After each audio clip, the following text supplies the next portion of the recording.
Hey, welcome. If you're watching this, it's likely because you've got a friend diagnosed with a life-threatening, potentially terminal illness.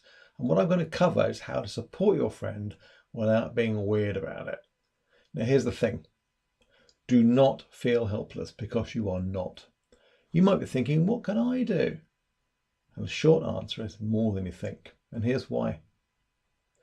Quality of life is not just about good medical treatment.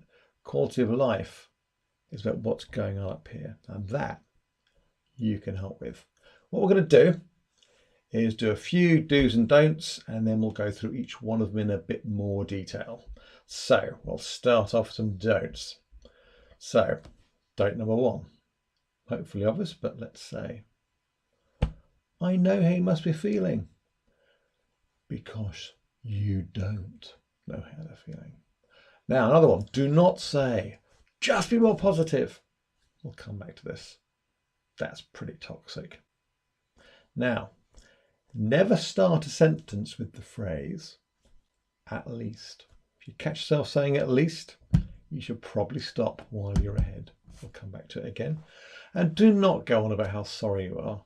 Sure, you're sorry, but it's not about you at the end of the day. Oh, and oh my, please do not start trolling out your quack cures like, have you tried patchouli oil mixed with rhubarb? That cured my Auntie Mabel. Just don't. And another one is don't assume automatically they can't do normal stuff that they've always done. Do not make decisions on their behalf. We'll come back to that again. Now, here's some things you can do. Yes, you can acknowledge their illness. That's fine. You can be normal around them. There's times to laugh, there's times to cry. That's still true. You can expect quite different things on different days. And do be a good listener. See if there's a useful role you can play with them. We'll come back to that and we'll look at some of the roles you might want to fulfill.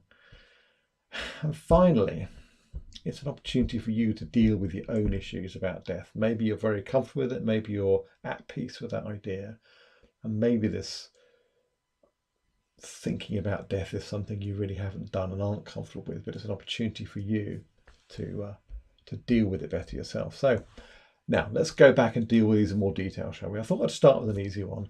Again, just don't say, I can imagine how you're feeling, because you just can't. Unless you've been in their shoes, you really have no idea what they're feeling.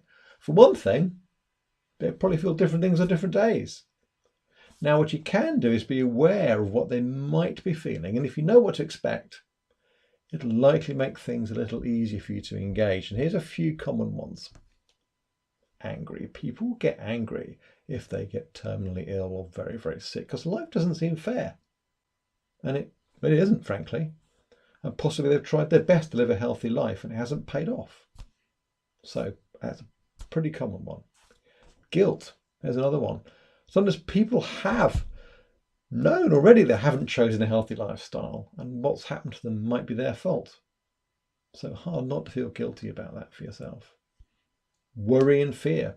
Again, not really a surprise. If you're thinking you might die, you're thinking you might need unpleasant treatment beforehand.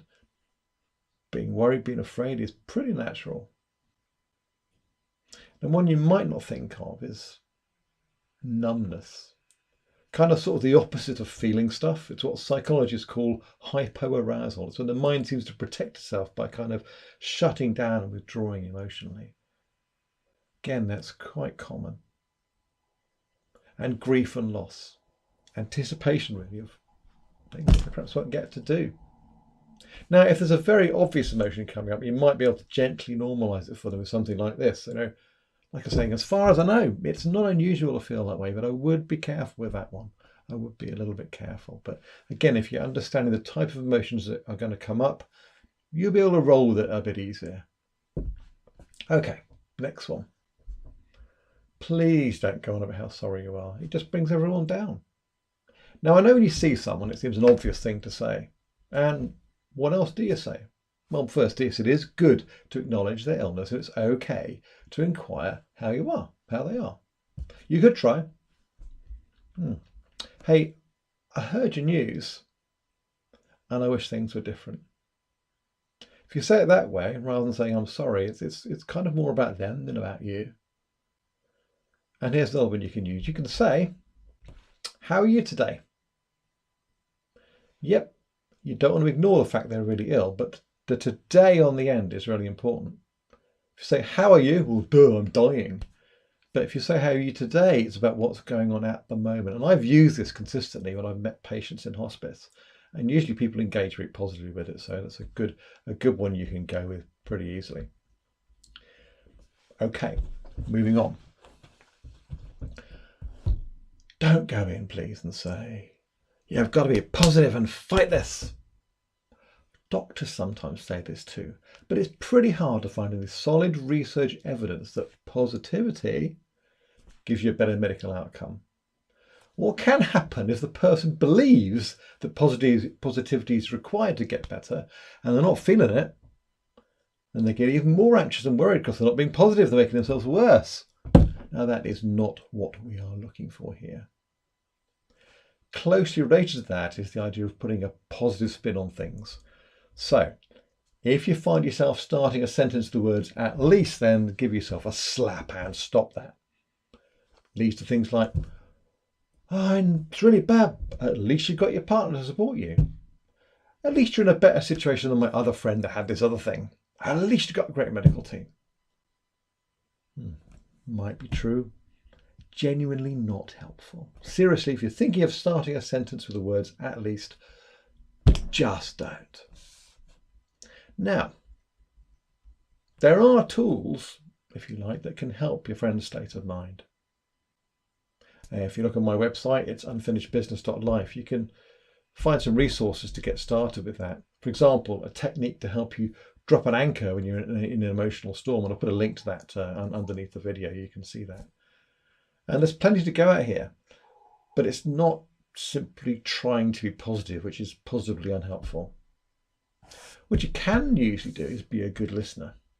So what does it look like to be a good listener? Well, good listeners, they pay attention, they make eye contact, and they stay engaged. Your phone stays in your pocket, or do not disturb, or airplane mode, or switched off, or in another room. And sometimes when you're listening, it's appropriate to reflect back a little what you heard, but you don't need loads of clever psychotherapy techniques to be a good listener. You just need to listen well. You've got to be willing to listen even if something is hard to hear. And don't judge, don't contradict, don't disengage, and don't close the person down when it gets uncomfortable. Unfortunately, being judgmental is something that humans are very good at, one of our favourite pastimes, but please don't. And again, as I mentioned before, part of this is you dealing with your own issues about death. In the Western world, most of us pretend we're immortal until it's fairly obvious we're not, and we tend to find talking about death a little uncomfortable. And in my experience, it depends a lot. And if you personally have previously been part of a process of somebody close to you dying, it normally makes it easier the next time around. But even if this is new and scary for you, take the opportunity to grow as a person. Here's a couple of thoughts.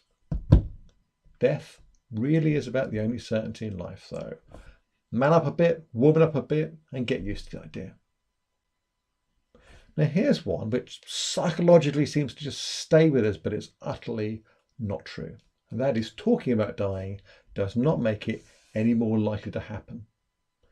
And it often gives the person who is dying a lot of comfort if they need to get things off their chest.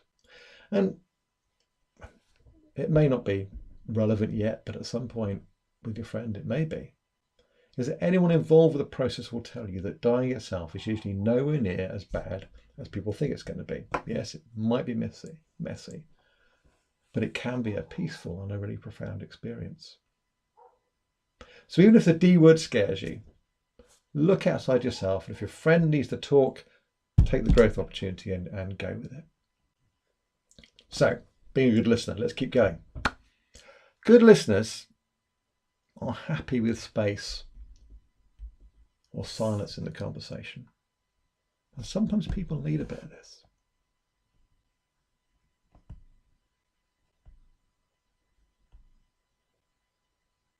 That was 5 seconds. I know it's longer than it seems. That's okay. Now, I've kind of saved this one about listening for last, but it's really the big one for me. And that is, do not jump in and try and fix things. Oh yes, I read in a book the answer's this, or my friend did this thing, and whatever. If you're invited to give an opinion, well, please do so, but don't rush in to do that. And I'm sorry to bring gender into this, but men, typically, we do this because we love to fix things. And I'd encourage you to consider that in this situation, it's about relationship far more than problem solving.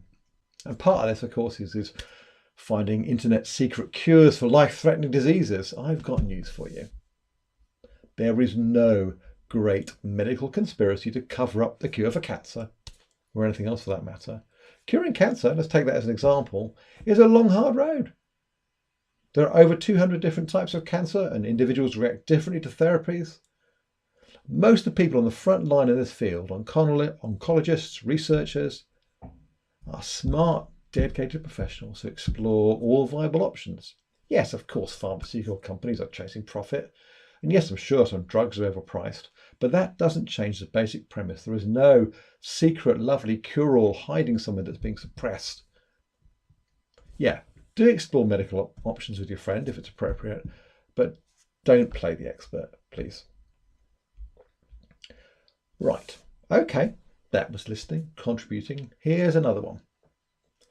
Get out of your mind that even if your friend is sick, they are now totally incapable of contributing to society. Do not help them be the victim. An example of this, my wife got cancer a few years ago, and without her knowledge, she was taken off this list of volunteers for youth work that she used to do. Well-meaning people thought it would be better for her not to exhaust herself with the work.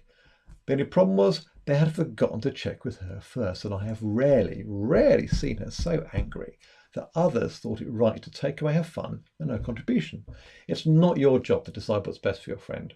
Again, be a support, talk through options, but simply taking things away is positively hurtful. Now, finally, I'd encourage you to have a think about what active role you can play in support. This is worth talking through with your friend, and it's going to depend on their needs, depend on your relationship, but here's a couple of ideas. Sometimes your friend might need a partner for their medical appointments. That can be tough, that could be emotional. To having someone there whose job it is just to take notes and remember to ask the questions that you wanted asking as the sick person can be totally invaluable. Maybe if you're comfortable with difficult conversations, you could be the serious conversation guy or girl. You can be available when you need the serious chat to talk through options or difficulties you're having. Or maybe if you've got the emotional makeup to set aside the big picture, just relax. Tell death jokes with a friend if that's what they want. Just chill and laugh. That's just a couple of examples. But again, there's lots of roles you can play as a friend that can be vitally important. We often want to dive in and help, and this can be a little overwhelming for people. So don't make assumptions. Ask them, talk it through with your friend. So anyhow, that's the list. There's more resources on my website. And here's a quick recap for you.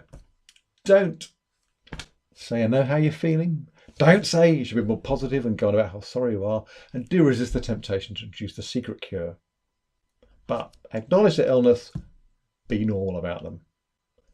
Don't automatically assume they can't do normal stuff. Don't make decisions for them. Do be a good listener, and do see if there's a useful role you can play.